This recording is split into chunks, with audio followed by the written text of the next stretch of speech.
Et salut à tous très chers investisseurs, très heureux de vous retrouver pour une nouvelle vidéo un peu spécifique puisqu'on va parler un peu de tout ce qui est bâtiment. Nous, bon, c'est vrai qu'anciennement conducteur de travaux, ça va un peu plus nous parler et notamment diagnostiqueur. Mais voilà, comment différencier les différents types de murs. Sachez que vous avez différents types de murs qui ont un peu leur fonction. Vous avez les murs pleins, donc soit maçonnés qui ne sont pas porteurs, soit les murs vraiment porteurs où c'est structurel, vous avez des poutres, etc., etc. On va le voir dans cette vidéo, on va vous donner des exemples. Et puis vous avez tous les murs qui ne sont pas structurels, donc les carreaux de plâtre, murs en placo, donc qui sont là justement pour diviser à l'intérieur de l'espace d'un appartement, pour diviser par exemple l'espace, le salon avec la salle à manger ou la salle de bain ou la chambre. Donc là par exemple, on va un peu tourner au niveau de l'appartement. Donc là en fait c'était des anciens combles ici. Et d'ailleurs vous pouvez le voir parfaitement ici avec cette démarcation. Donc ici c'est des murs pleins, donc vous imaginez bien que c'est... En fait, il faut taper et vous allez voir, on va taper sur différents murs et vous allez comprendre. Donc là, ici, vous comprenez bien que c'est un mur plein, donc mur porteur. Ici, en fait, vous voyez, c'est une ventilation naturelle avec la bouche ici. Et en fait, je tape comme ça et bon, ça sonne quand même plein, mais il y a un arrière-fond qui dit que comme quoi c'est maçonné. Donc pour moi, ça, c'est de la maçonnerie.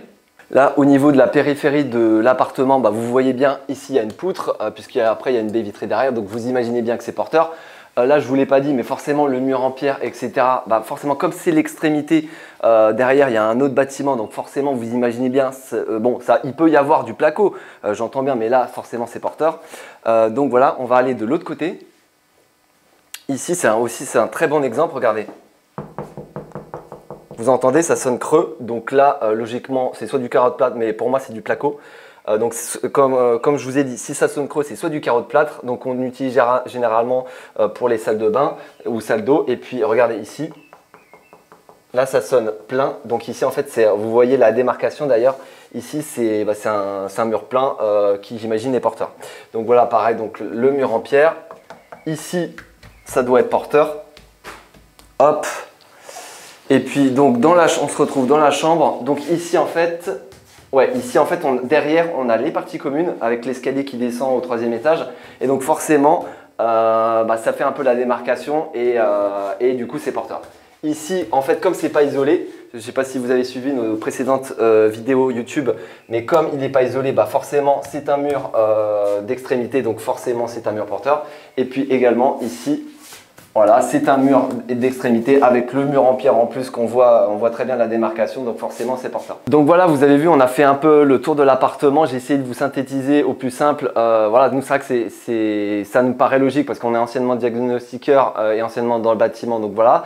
Voilà, n'hésitez pas à toquer au niveau des murs, voilà, c'est ultra simple, ça vous permet lors d'une visite de savoir si vous pouvez casser des murs ou non. Là par exemple ce n'est pas le cas, on l'a vu au niveau du couloir c'était le cas. Voilà, ça vous permet en fait de ne pas avoir à disposition si vous avez besoin d'un artisan ou même d'un expert structure. Voilà, faut les faire venir, ils sont difficilement joignables et disponibles.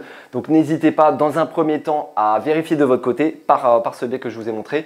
Et puis si vous voulez être sûr, bien sûr, vous ferez appel à un artisan ou à un expert, même si vous avez de gros doutes, par exemple sur une poutre ou sur un mur qui est prêt à s'effondrer. Voilà, en tout cas, j'espère que vous avez apprécié cette vidéo.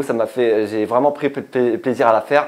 N'hésitez pas à liker, à vous abonner si ce n'est pas déjà fait. Et puis, écoutez, on se retrouve pour de prochaines vidéos. Allez, à très bientôt.